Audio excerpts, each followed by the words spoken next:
Assalamualaikum warahmatullahi wabarakatuh. Ismi Husna Maria Danial binti Abdullah.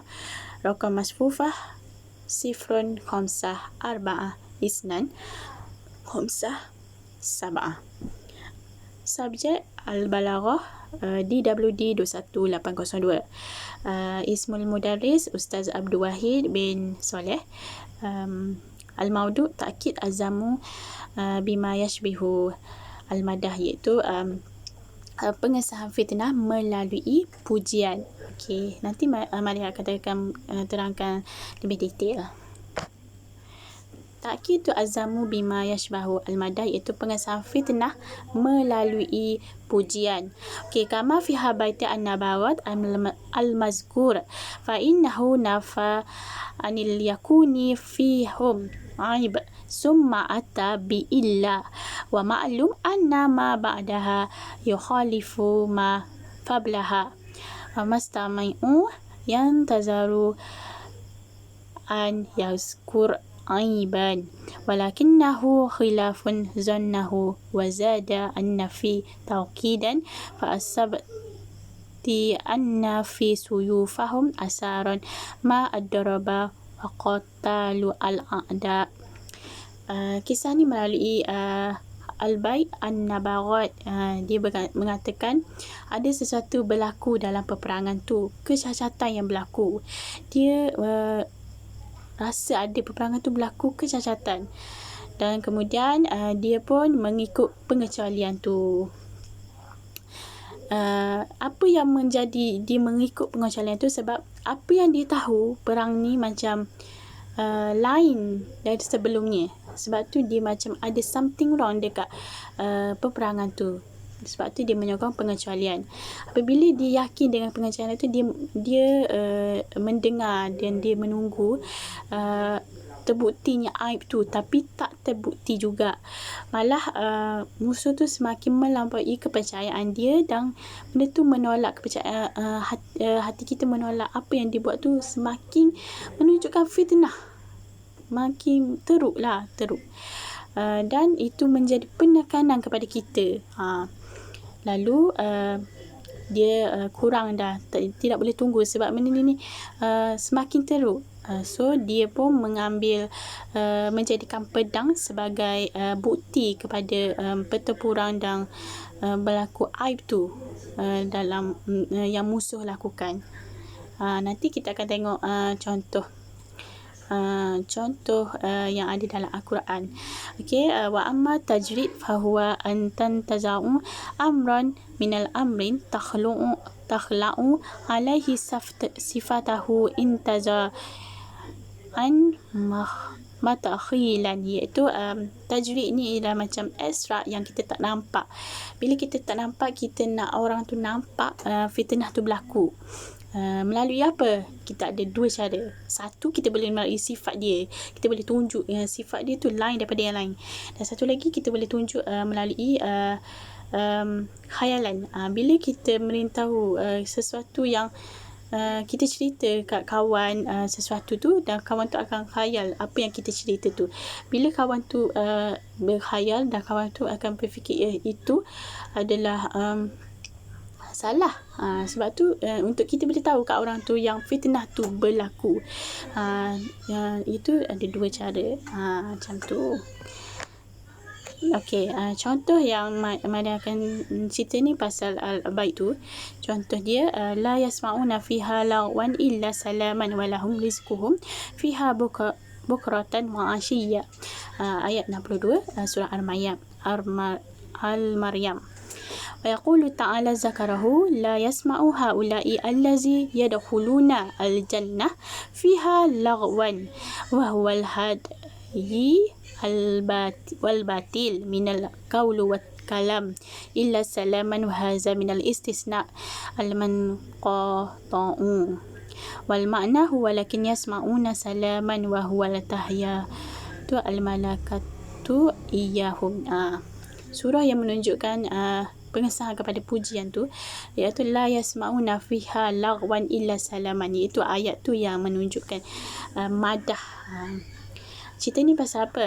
Pasal kita sebagai ahli syurga, macam orang yang beriman, kita tak akan dengar ceramah yang terbiar, yang macam tak ada faedah. Sebab kita tahu dalam setiap kata-kata dia, setiap ucapan dia adalah kepalsuan dan menunjukkan itu palsu.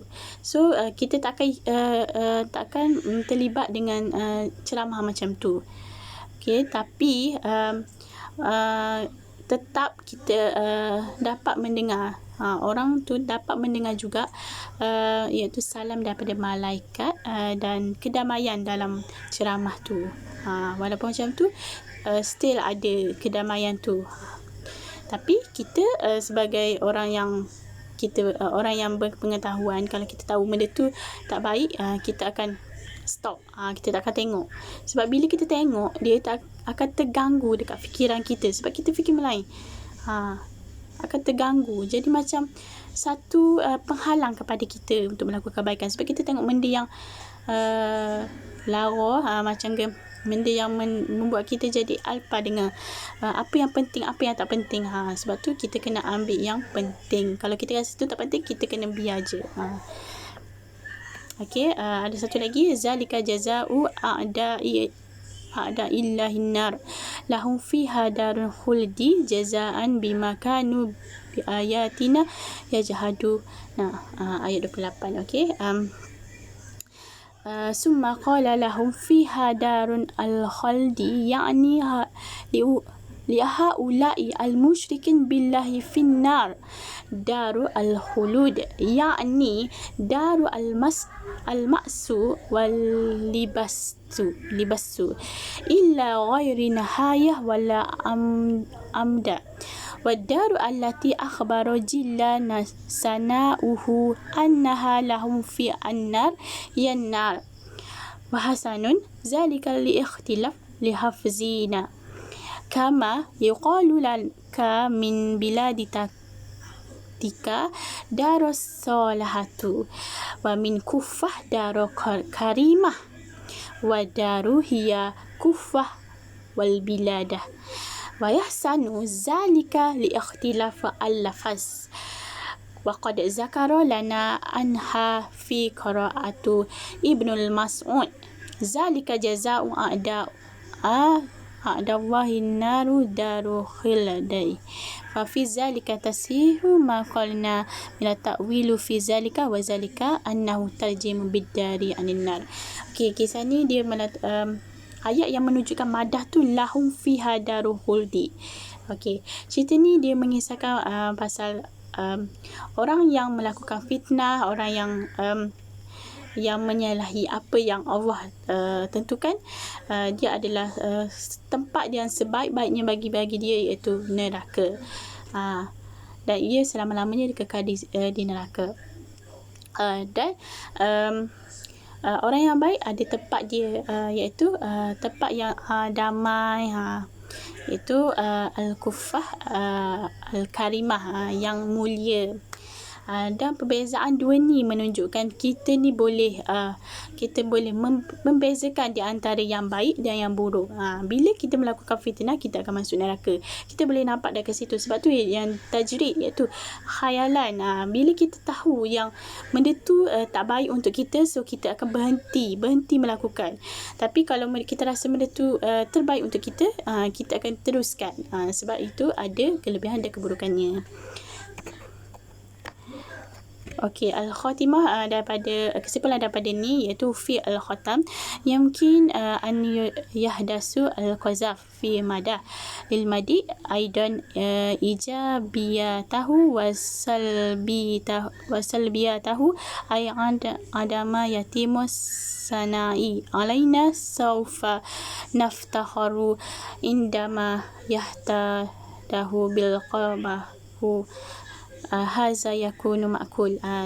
Kesimpulannya, pujian ni ada yang baik, ada yang buruk. Biasa kita dengar pujian ni untuk kita puji orang tu, tapi ada juga tapi biasa kita jarang, biasa kita akan guna biasa kita menyindir, macam itulah. Tapi kita dalam istilah Arab, dia macam dia guna pujian ni untuk orang tu bila dia rasa, dia akan berubah. bukannya dia tu tak macam menjadi teruk, tapi kalau kita biarkan boleh menjadi teruk kan. Sebab itulah kita memberi pujian. Bila kita puji tu, dia akan rasa itu pujian ke ataupun itu sebaliknya. Tapi kita tahu iaitu kepujian ada dua, iaitu untuk kebaikan dan untuk keburukan. Bila kita selalu puji orang tu akan rasa megah. Sebab tu orang kata kalau kita ni jangan termakan dengan pujian, sebab bila kita makan kita akan jadi lupa diri. Tapi kalau melalui keburukan, dia ada kebaikan walaupun kita burukan, tapi kita akan rasa okey, kalau orang nasihat kat situ, apa jadi kat kita. Dia kata kat kita. So bila kita tahu kita tu salah, kita akan berubah. Manusia tak semestinya kita kena menyindir orang tu, kita kena menekan orang tu, tapi kita beri dia satu macam terdetik di hati dia untuk berubah, terdetik yang dia tu salah, macam tu. Okey, saya merujuk ni semua ni daripada kitab Abdul Aziz Ibn Ali Harbi, Al-Barah Maisarah. Itu 1432 Darul Ibnu Jazam. Itu saja daripada saya. Syukran jazilan.